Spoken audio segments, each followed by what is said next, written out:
Ready, Freddy. Ready, When, Freddy. whenever you are.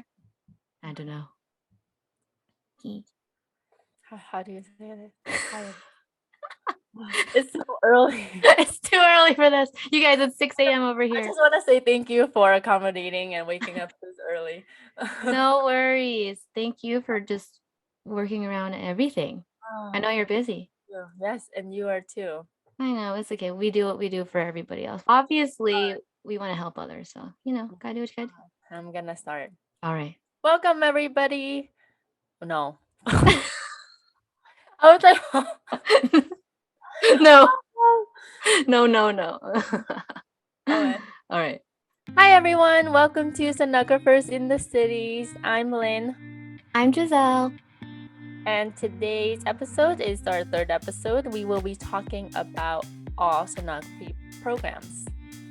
Yeah, we're going to kind of just go through real quick how to become a sonographer, the steps that it takes to become a sonographer, and talk a little bit about schools, our experiences, non-accredited versus accredited.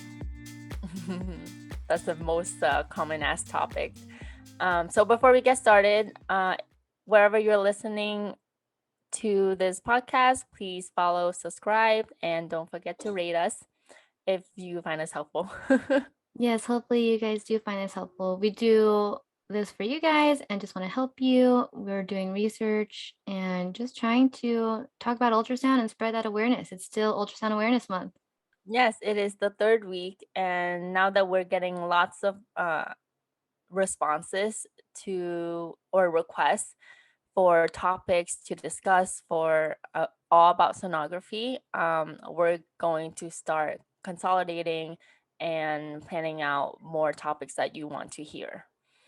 Yes, so thank you guys for sticking it out with us. I know we've been having some audio difficulties and just it's a trial and error and we're learning and we're glad to hear all the feedback from you guys. And I don't know, I'm just really excited for where this is going.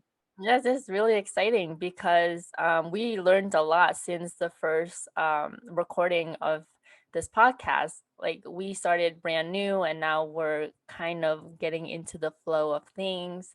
And it's been a wild ride. We've had over 400 downloads so far. So thank you so much to everyone who's downloaded, who's listened. Thank you for your feedbacks. Please continue to let us know how we can improve so that we can bring the content that you want to hear. Yes, you guys, thank you so, so much. And I hope you guys stick around for this episode because it's a good one. Definitely. So, we're going to talk about how to become a sonographer. So, Giselle, how did you become a sonographer? Like, what are the steps that you took to become where you are today? Yeah, so my story is kind of interesting, short and sweet. Basically, I was a nursing student at first, and then I decided that wasn't for me. So, luckily, a sorority sister I was with, she was doing ultrasound, and I kind of asked her what to do. So, luckily, at my school, there was an ultrasound program. Unlike many of you guys who are doing your research with programs right now, I kind of just fell into it. So I didn't know anything about the accreditation thing, non-accredited versus accredited. I learned all of that later on, but I pretty much just took prereqs, made sure I passed those, and tried to get into the program and applied. That's all I did on my end. But what about you? For me, well, since sonography is my second career, I used to work in retail. I was looking for how I can get a job as soon as I finish school. And I kind of worked backwards that way. So I looked at all the available job openings, what employers are looking for. And most employers, I'm in New York City, so most employers are looking for students who graduate from an accredited program. And they especially mention KAB. So I went on the KAB website, looked for any programs that's accredited around me. So I just worked backwards from there. I didn't really look into like other other credentials or any other types of credentials. until I was asked questions from prospective students like, what's the difference between KHAP and ART or CCI? And that's how I knew of different credentials, and it's possible that you don't have to go to KHAP. Right. And that's the thing is like when I was in school, like I never even thought of KHEP at all until later on when people started asking me about stuff and I did the whole YouTube thing, like people were asking. So, basically steps to go into a sonography program, you kind of have to just figure out what program you want to go into, right? Like we kind of broke it down to 5 different steps for those of you who are looking into ultrasound. 5 different steps. Your first step really is to choose your program, whether it be, general, vascular, echo slash cardiac. Um, and that's how you see that she did her research with her area in New York City. Me personally, I didn't do any research. I just already knew there was a program, so I kind of just like went for it. But yeah, those of you who know now, do your research and choose what kind of sonographer you want to be. So, general, vascular, cardiac, every program has a different type of education path. Some offer both, some offer one. So yeah, that's where you're going to start. And then you want to do your prereqs and requirements to get into that program. Yes. So for me, I had a bachelor's before I applied to my school, and I was able to transfer some of my prereqs, which is like English and just like the general education requirements for a bachelor's. And I didn't have any science classes, so I was able to take that within my program. That's also why I picked my program. I was able to take my prereqs after being accepted because I didn't want to waste any time once I made my decision. Um, and other schools, you have to get your anatomy and physiology and physics before applying. Was that Correct. like for your program as well? Yep. So that's how my program went. In order to get into the program at my school, I went to UNLV. So there's only 2 programs out here in Las Vegas, one of which is accredited and the other one which is not accredited. Obviously I went for the one that's not accredited, which I didn't know at the time, but I still made it through, you guys. So that one you have to do your prereqs first and then apply to the program. And so you've got all these people taking all these prereqs who don't even know if they're going to get into the program, right? And that's how that story goes. But then you've got programs like yours, which have prereqs included after you apply. And I know a ton of schools that also do that as well.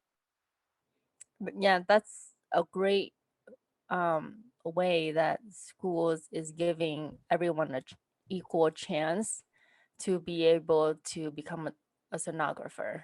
And I really, really appreciate it, especially as a non-traditional student. I have classmates who are moms or changing careers like myself. I think it's a really great option out there for those who are changing careers. Yeah, so definitely do your research. There's different types of programs you can go to, obviously community colleges, universities, certificate programs, and they all require different things. So you just kind of have to do your research. Some require you to take a HESI, the HESI exam, which is what nurses mostly take. Some schools want you to have SAT and ACTs or the TEAS exam to get in, the TEAS that a lot of people I see are doing. And then also there's a new one that we've just heard recently within the last year called USA, which is an ultrasound exam specific. So like I know that for example, one of our girls, Emma, in our Discord, she had to take the USA exam and that was the first time I ever heard of it. So, you Wow. know, it's kind of like the same as a SAT, ACTs. It's kind of just like your entry level type of class to get in. They want to see where you place, right? So that's something you guys have to think about when choosing your school. Yes, honestly, I took the SAT for my undergrad and I've never looked back. Same. I can't even remember. No. So after that, after you choose your program, right, you figure out how to get into that program, think about your prereqs requirements and whatnot. Throughout that program, you're going to take all your classes, right, which is what Lynn is doing right now. And some schools have lab and clinicals at certain times. So that's another step. You're going to have to do lab where you learn how to scan, and then do clinicals where you take what you're learning and you put it into action. Yes, and look into the programs. Depending on the programs, different curriculums, they have labs, they have you be in classes and labs first, and then they throw you into clinicals and you'll be clinicals 4 times. Or my programs, I do classes, labs, and clinicals at the same time. And it's just based on your preference, how you want to learn and how do you think you'll best succeed. Just look into how they run their curriculum and see what works for you. Yeah, that's the thing. And I love this because me and Lynn are actually pretty much opposite. Like she does cardiac, vascular, I do general. I know how to do vascular as well, but her program is completely different than mine. Mine is the one where you actually do all your classes, do lab first, and then they throw you into clinicals. You're in clinicals 5 days a week and no classes. So all you're doing is scanning and scanning and scanning, and you're pretty much ready to go once you're done with clinical. I actually like it like that. Although I like my program too because it gets me where I'm going. Mhm. But Yeah, if I I had mean, more time, way like years ago, I think I would have gone that track. yeah, I mean, we'll kind of think about it. This is how we look at it. So I'll tell you this, for example, UNLV is a non-accredited school, yet we do all of our classes first, lab first, and then we do clinical, right? So we're focused on scanning and building our skills for a whole year basically. And then CSN, which is, it used to be the Community College of Southern Nevada, but now it's just College of Southern Nevada. It's no longer like community. And it's called CSN, and their program is accredited. And what they do is they do their classes intertwined with their lab, intertwined with their clinical. So these students are doing clinicals like something, I don't know specifically, but it's like Monday, Wednesday, Friday is like clinical, and then Tuesday, Thursday is class. So it's like you're going to clinical, going to class, going to clinical, class, and then lab is in there as well. But you're kind of learning while you're in clinical versus like you don't have to focus on class and you're just in clinical. So, it's kind of cool that you have the choice to decide how you want to go about that. It is cool. And when I was looking into KHAB, one of the requirements to be accredited by KHAB is that they have to have clinicals. And then uncredited programs, it's a risk that you have to take if they offer clinicals or not. So that's like the pros and cons when I was looking into accredited and unaccredited programs. So you just have to take that into consideration as well, depending on where you are, the program you're looking at, and see what they offer for you. Yeah. So obviously the a non-accredited and accredited thing, you kind of just have to pick your schools and make your pros and cons list, talk to them, talk to the advisors, counselors, students who've already been there. I mean, social media is a huge thing nowadays. You can literally just message someone and be like, hey, what school you go to or what school did you go to, it's kind of like that's how open people are nowadays. But of course we'll go into more detail with that. The next step after lab and clinicals is complete your program, obviously, like finish it, pass it, and you have to take your SPI physics board exam. And that's where non-accredited accredited comes into play because that depends on, when you can take SPI. And sometimes when it's non-accredited, you can't take board exams at a certain time versus when it's accredited. Yeah. So for my program, I have to take the SBI and pass it before my 5th quarter. If I don't pass the SBI, I can't continue with the program. Oh, wow. Yes. I would not have Pretty finished. like I have heard of other students who did their clinicals, like in the clinicals aspect, I think they're way beyond me, but they're just starting physics and they're going to take the SPI after the program. So that's like very new to me. And I think Ah, that's really cool how different programs are set up. Yeah, that's crazy. See, I probably would not have passed your program. For those of you guys who know, who have followed me, basically I didn't pass my SPI the first time. So thank Oh. goodness for being able to pass later on. But yeah, that's the thing. You got to take that physics board exam because that is your exam for you to become registered. So the next and final step really to become a sonographer, a registered sonographer, is to take your RDMS or RDCS board exams. These are the specialty exams. This is what gives you those letters after your name. This is what we were talking about on our other episode about how to become registered and what specialties there are. So this is where you take those board exams that we always talk about. Yes. And I mean, the end goal for this is for you to be able to have a job and have the job that you want at the place that you want. So that means clinicals is a big aspect of your program. So you have to really do like research on your programs and how. When I looked at my program, I like that they have statistics of their graduates. Um, so I looked into programs with graduates, the percentage of graduates that are able to have employment within 6 months after their graduation. So if your program that's unaccredited doesn't have the information, make sure to ask all the questions so that they're enough so you know that they're preparing you for employment after, because you don't want to go to school and then once you graduate, you don't want to be left hanging and not have a job. Right. And that's the hardest part because when you are coming from a non-accredited school, right, there's a lot of the people who say they had a hard time finding a job. Well, I don't know if they did their research or if they knew or like what was going to happen because you probably don't. And that's why now you have to do your research versus like for me, I knew that if I graduated from my program that I would get a job because Las Vegas hires only from these two programs. You know what I'm saying? Like those are the only two you can go to. And I knew UNLV was a credible place, you know what I'm saying? Like I knew that I there were people who graduated, my sorority sister was in it, she is a sonographer. So as long as you know and do your research or even just know that someone went there and completed it, give them the benefit of the doubt and kind of just figure out how to get there. Your final step is to become registered, take those board exams.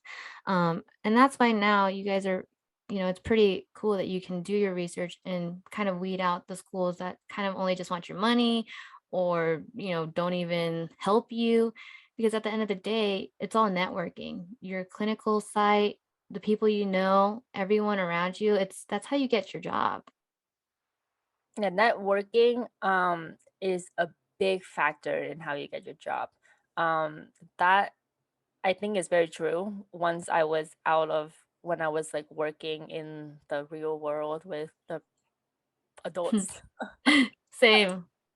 that's how you get to where you're going. It's networking. It's not based on, yes, you have to know how you scan, you have to know your um what your academic, Anatomy. Yeah, in yes, your your academic, education. and yes, your Yeah. education.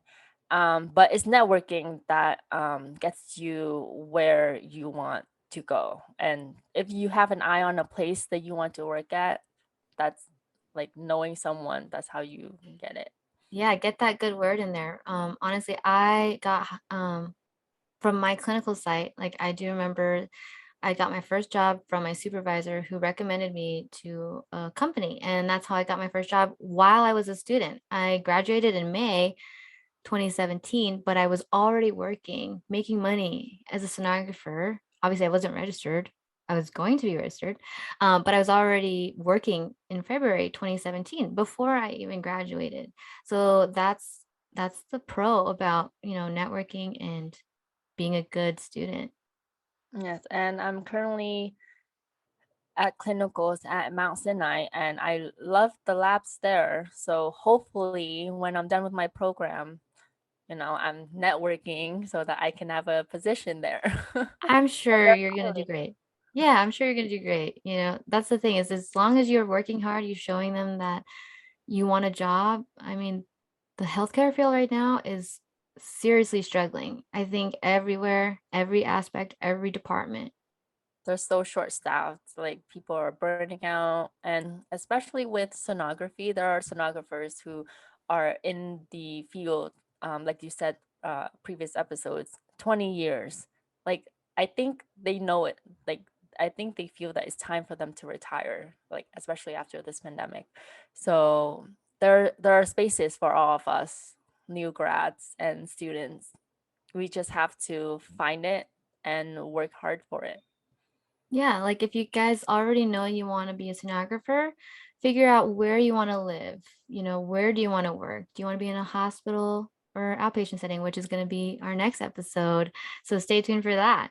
You gotta have to kind of look into your future. This is something where, things will fall together eventually, like everything happens for a reason, but you do have to have that end goal in mind. Like I knew where I wanted to work after, you know, I decided to go into ultrasound. I figured out what I wanted to do, where I wanted to go, and that was my end goal. And I was like, okay, one day at a time, it's so much closer to my goal. And that's how it kind of came to be. You just have to have your checklist, check it off, get through your program, and get through those board exams because that's probably one you think school is hard, then you got to take your board exams. Oh, Giselle, you're so funny. That's Oh, you gotta take your cardiovascular exams. Are so you ready for that? Oh no, not yet. Hopefully next year. Yeah. So just to summarize, basically what I see that Giselle did similar to me is like we have an end goal and we work towards it despite like any obstacles that we have. It's just the end goal is there and you work very really hard to get there, whether our program's accredited or unaccredited, have clinicals or not, or no clinicals. It's just there to provide you the education, the skills. That's what the employers are looking for. And then after that, it's networking. You just have to know the right person, the right people to get you where you want to be. Yeah, definitely. And it's a whole long topic on itself. So if you guys have any other questions, you can always message us. I'm at LOLGiselle on Instagram. And where can they find you, Lynn? I'm DMS Diaries on Instagram. Yeah, so you guys hit us up with any questions you have. We're willing to help you figure out what school you want to go to. I've talked to so many people and helped them decide which school they want to go to, pros and cons. Obviously you have to think about cost, where you're going to live, are you going to move somewhere else? Like all these different things. There's so much that goes into choosing the school because you have to spend so much money. So, we're here for you. Yes, we are. And all our what's the most popular and competitive school? I feel like there's sonography programs everywhere in the US. Like we can't narrow it down to one number one schools. Even if I look up number one sonography programs in the US, there's no list. Right. I get that So question too. Like, help me choose a school. And I'm like, I can't help you. You have to kind of look where you want to go, and narrow it down that way. yes, that's like good advice. So like what schools? I'm sure more students have reached out to Giselle. What schools, in your opinion, is most competitive? I mean, I know I've heard a bunch of, like, I'll tell you what I've seen as far as social media goes, because obviously I'm in my own bubble here in Vegas. And, whenever you're like in your own bubble, you don't think about other places, right? But the more I've seen the community grow, the more I've seen these specific schools stand out to me.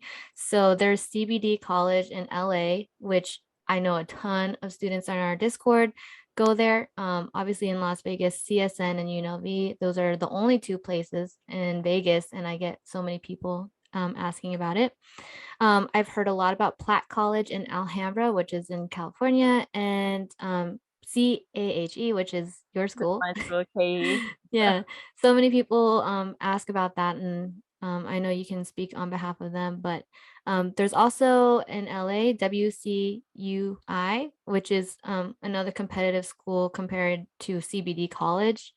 Mhm. And then a few other ones that I've seen that a lot, is Gurnick Academy and CVUI. So if you guys are interested, obviously you don't know where these places are. It's kind of like if you're in those areas and you hear these schools, those are some schools that are really popular. Like you can see people are actually being successful from these programs. So kind of think about it if you're in those areas. And even if that's something you're willing to move, like if you're willing to move, why not go to school that is, you know, like is really good, like is producing good sonographers. Like why not? If you're in a small town, you got to go somewhere that doesn't have, because like if your town doesn't have a program, you got to figure out where in the United States you want to live. And that's a good one. But how about, do you want to mention some schools that people have mentioned to you that they're going to? I've heard, well, I first heard of Nova, another student at my clinical site. She's in California. Her program sends her to New York for clinicals, and she has Oh, other students that goes, I think one is in Dallas and one's in South Carolina. So I find that nice. really, really interesting that school sends their students out of state. So Yeah. that's Nova in Florida. I see there's Nova in Northern Virginia. I think they're two different programs. I'm not sure. Hmm. I know I work with a sonographer at my site who went to Eastwick College, which is in New Jersey, and that's not credited. But look Not where, accredited. yeah. Oh, yeah, there you go. And then I know like a lot of people like in Arizona, Pima Medical Institute, which is obviously an institute all over the United States. So if you've got a Pima with an ultrasound program, I don't know, check that out. Um, and then I another one. know people in Florida. They messaged me saying hi from Miami-Dade in Woo! Florida. So it's like you have a camaraderie in other states. Yeah. There's other students who've told me they go to Orange Coast College, CVTC, which is in Wisconsin. Shout out to you guys. Ivy Tech Community College in Indiana. Oh. And I know someone who goes to Hunter Business of School or Long Island University and Mayo Clinic. Hmm. And it's just like places that I've never been, but it's amazing to connect with those students in that area. Yeah, it's really cool to know that there's literally sonography programs all over the United States. Don't forget, there are programs in Canada, and that's a whole different tier of things. But just kind of figure out what school you want to go to. Try to talk to somebody. Use Facebook groups. I mean, there's so much out there for you to figure out what school to go to. But real quick, we're gonna talk about there's KHEP, the Commission of Accreditation of Allied Health Education Programs. But then there's also other program like registries, which is under CCI, RDCS, and RCS. So I'm gonna have Lynn go over that really quick. These are what you want to be registered in to become a sonographer. And depending on your school too, you kind of have to figure out what that is. Yes, so as we all know, KHAP is the big organization that accredits most of the programs that employers look for. But there are other organizations that accredited programs like ARRT, which is the American Registry of Radiologic Technologists. It's it says it's the world's largest organizations that offers credentials in medical imaging, interventional procedures, and radiation therapy. And then there's another one that I was recently brought to, that was recently brought to my attention, which is CCI, and that stands for Cardiovascular Credentialing International. Because one of the students messaged me asking what's the difference between RDCS and RCS. So basically, they're the same.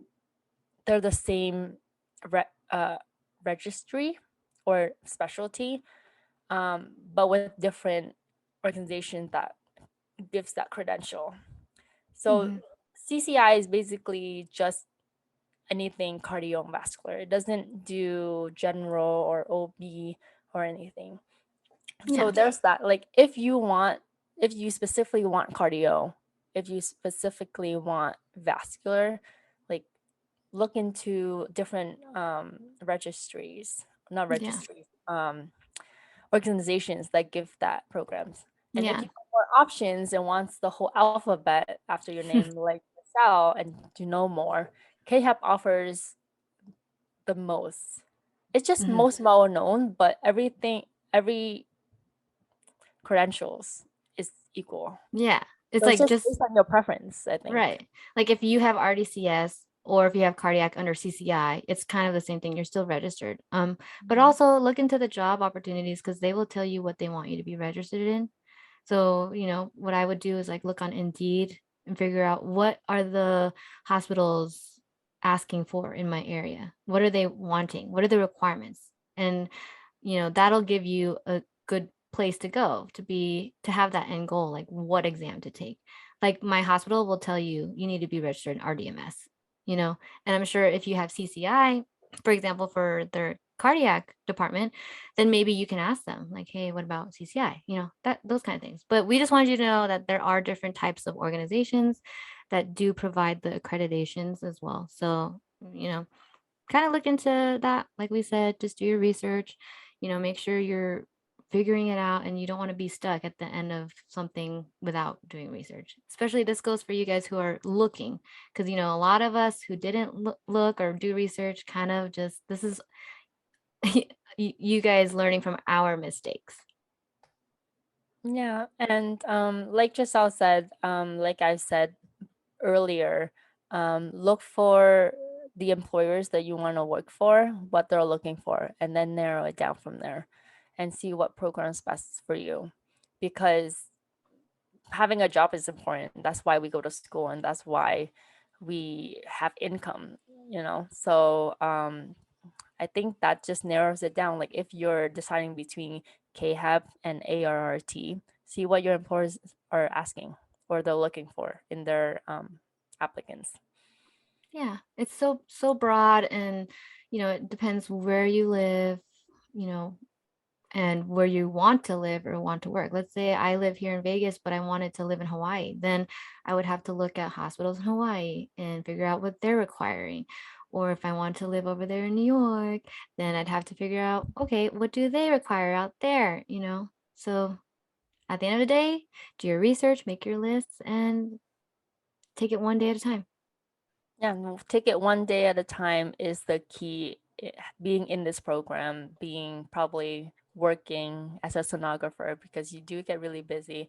And I just want to say a general note that all the credentials, all the are the same. And if you're just getting one, just start from there, and then you'll always have a chance to learn more and obtain another credentials. Yeah, one question we always get is, can you do RDMS and RDCS and RVT? Can you do everything? Yeah, it's possible. You can cross train in anything. You can go back to school. I mean, I know people who, for example, in my last video with Michael, who's a cardiovascular student, he has people in his program who are general sonographers just going back to get their cardiac, and that's what you can do. People in small towns who do general, they can train into echo in the small towns, and you just have to do your hours and they can sign you off. I mean, there are so many options. The world is like huge. You can go anywhere and figure out a way to get what you want done. Yes. So I know that in this episode, we mentioned a lot of things that you have to consider, but just narrow it down for what works best for you and what your employers are looking for, and then work from there. Yeah, and hopefully we can do another episode on cost of school because that's a whole topic in Oh itself. yeah, it's an important topic to know. Yeah. So if there's anything else you guys want to know or hear, you guys, please let us know. Fill out the form that's in my bio or Lynn's bio on our Instagrams. And yeah, anything else you want to say? I just want to say thank you to our listeners who've been sticking with us since day one, and to any new listeners who are joining us today. I welcome you to our podcast, and I can't wait to have you listen to us, learn from what we are trying to raise awareness for, and be a part of this amazing community. Yeah, we're just super excited for this. We know the community is growing, and we're just happy to have this way of communicating and spreading ultrasound awareness and just talking to you guys. Because the point of a podcast is just literally to have conversations, to be able to have the conversations. And we want you guys to talk to each other in the community, your coworkers, friends, family, just talk about it. And that's what we're trying to do. We're super thankful for you guys. I'm so excited for Lynn because I know she's working so hard in school. And you guys, I give her props because she's so busy and she's doing this with me. So thank you so much for being here. Yes, thank you, Giselle. I know you are in your master's program and working full time and have to accommodate the time difference between West Coast and East Coast. So thank you so much. I appreciate you being on this journey with me. Of course, I love it so much. I'm so glad we did this. And you guys, I hope you guys stick around with us and see hopefully what the rest of this year brings. Yes, stick around, message us on Instagram, Facebook, YouTube. This video will be on YouTube as well. So comment, like, and subscribe to Giselle's channel to be updated on anything and everything we will be talking about. Yes, we're here for you guys. So we appreciate it. We love you guys. This community is so great. And yeah, let us know what you need help with. Yes, let us know. So thank you so much. Until next week. All right. See you guys next time. Bye. Bye.